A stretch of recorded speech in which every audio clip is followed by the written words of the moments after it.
Okay, this is SparkFun activity guide for the Tinkerkit Circuit 2, the potentiometer. We're going to go ahead and just work through this. You can see from the overhead here that I have left the last circuit from circuit 1. I've left that in place. I have disconnected the power. The other thing that I did do was I did a file new and to get a blank sketch, and I sent that sketch in order to turn off the blinking lights that we were working on before. Alright, so for this assignment you need that breadboard again, which we have the red board, the LED, the resistor, right, and then we now need 7 jumper wires. We only had 2 before, so we'll add 5 more wires. And we need the potentiometer, which is this little guy right here. Okay. What we're going to do is set up this circuit here as part of this assignment. Okay. Scroll down. So there's the parts. Here are some things again, right? I want to point out, right, the potentiometer, right? To click out to the potentiometer to understand what the potentiometer is. Right, and it's talking about types of resistors. Because the potentiometer is a resistor. Here it is right here, so you can kind of get into what's going on, how it works. Right? Again, the more that you kind of explore these little links, the better. Understanding the difference between analog and digital, like we've talked in the last lab. This is the digital side, this is the analog side. To this one we're going to actually use the analog side, right? Because this resistor is an analog resistor.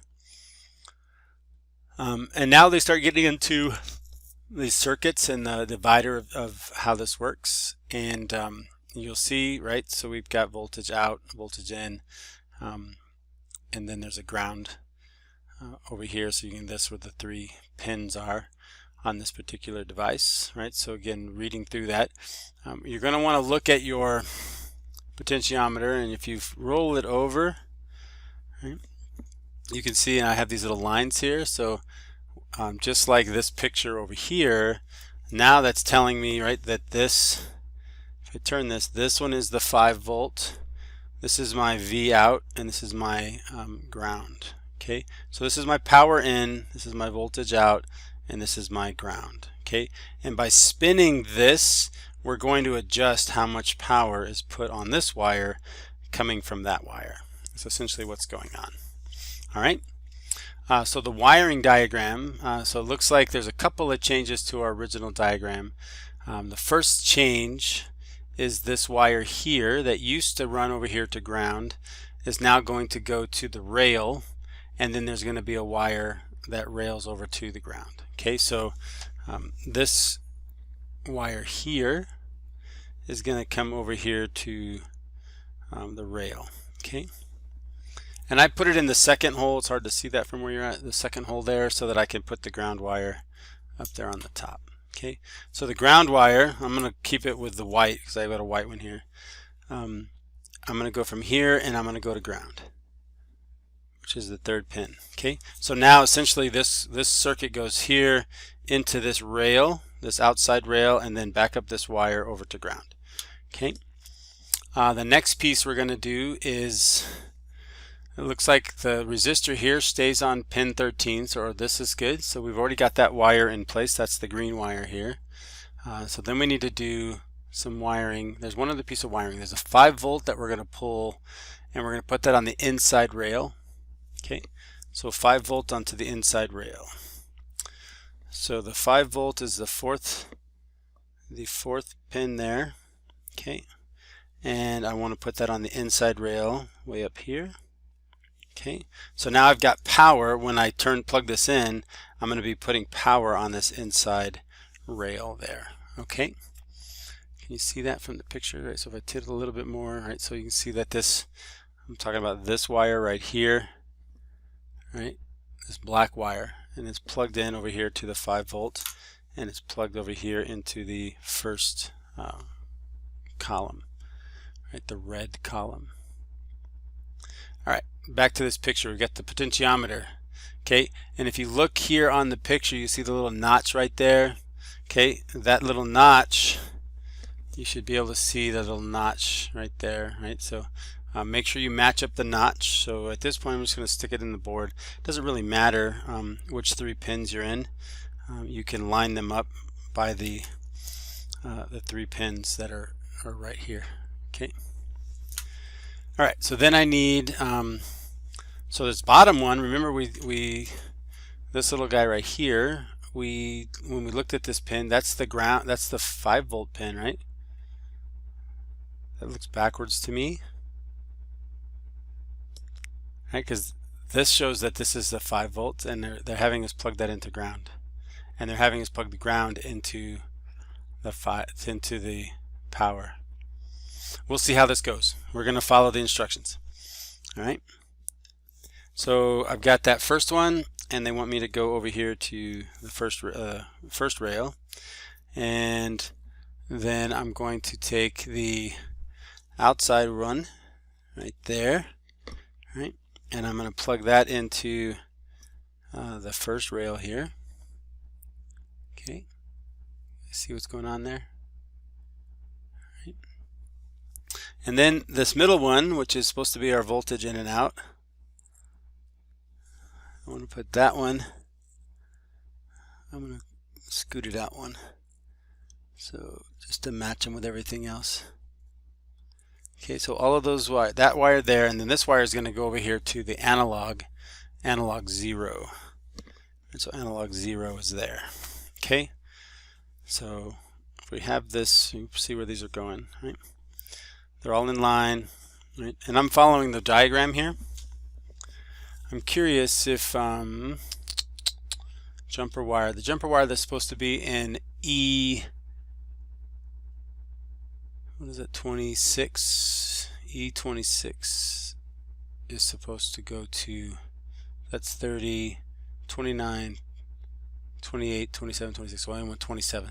27 is supposed to go to the ground rail. So yeah, we're going to follow exactly, it's mapped to the ground rail, and we'll see how it goes. All right. All right, so then now that we have it wired, right, so this is all wired the way this map, it doesn't really look as pretty as it does here, right? But we're going to go ahead and copy this code, and we're going to replace this code with the new code.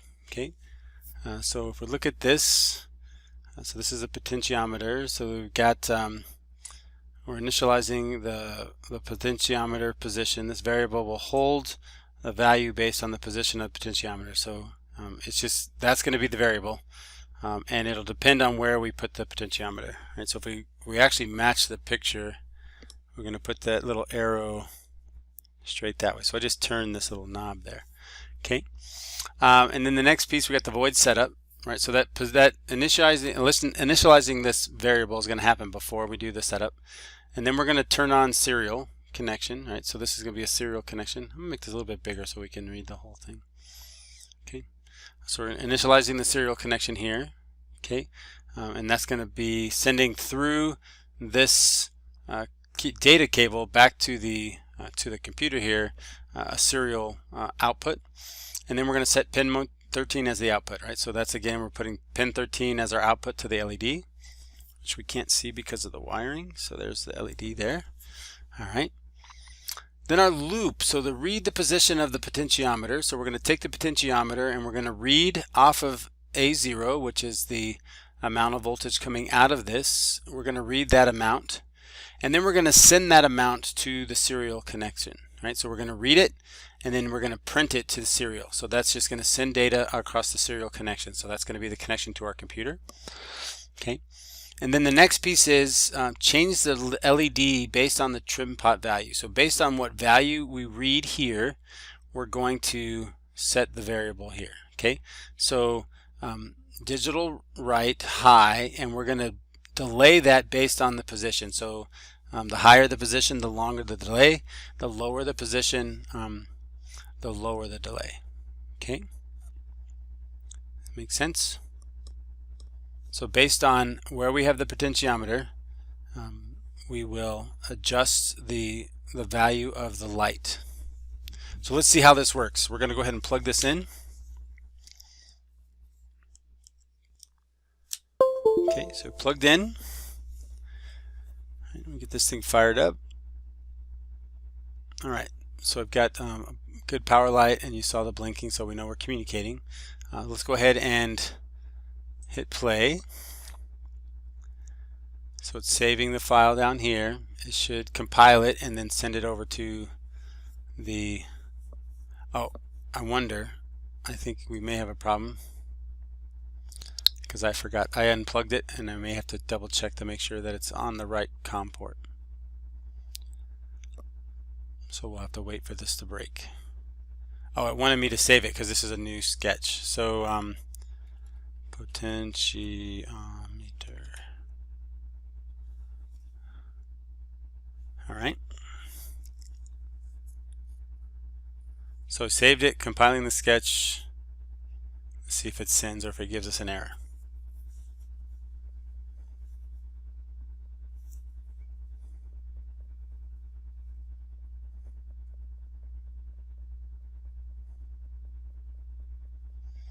While it's doing that, I just want to look here real quick. I'm on COM 15, so we should be good. It's taking a little while.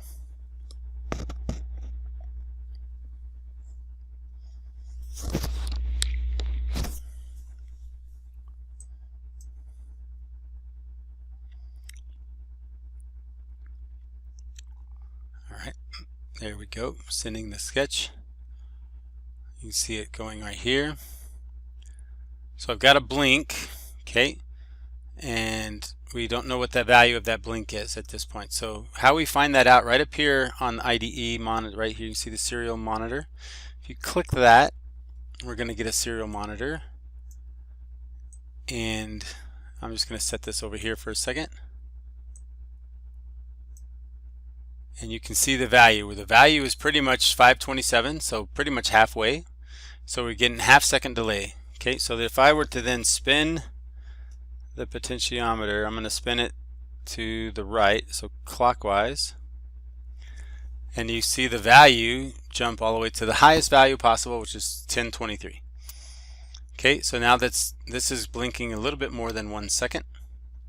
Okay, and then if I turn the trim pot down the other direction, so you can see the values change in the COM port there on the right hand side as I change the values.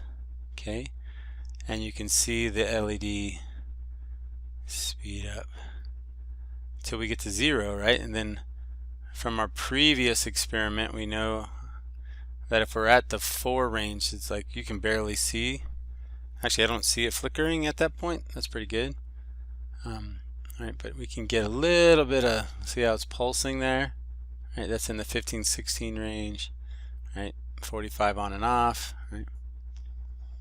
So right, we're just adjusting based on the potentiometer. So we're taking an analog input, right? So the analog input from the trim pot, which gives me a value 0 to 1023, okay?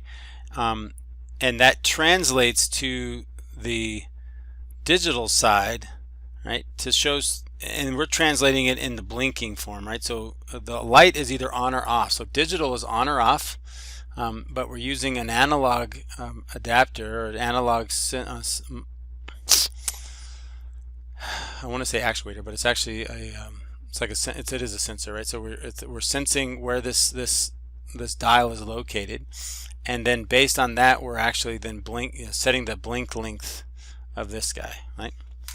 And that's the second experiment, right? That's the experiment itself. So a video showing you turning this with this adjusting properly. You know, and if you have the serial monitor on your screen, that would be a good way to do that as well. So that we can see where, you know, as things turn on and off, how they do. All right, that would be the second one. So there also is a couple challenges on this one. Here's some new code. I think we've talked about most of that code. There's changing the range and adding more LEDs. So there's some challenges there. I'm not going to do those challenges. I'm going to leave those up to you if you want to try those. And then there's some troubleshooting down here if you run into some problems. But that is the second circuit, the potentiometer circuit from the Tinker kit.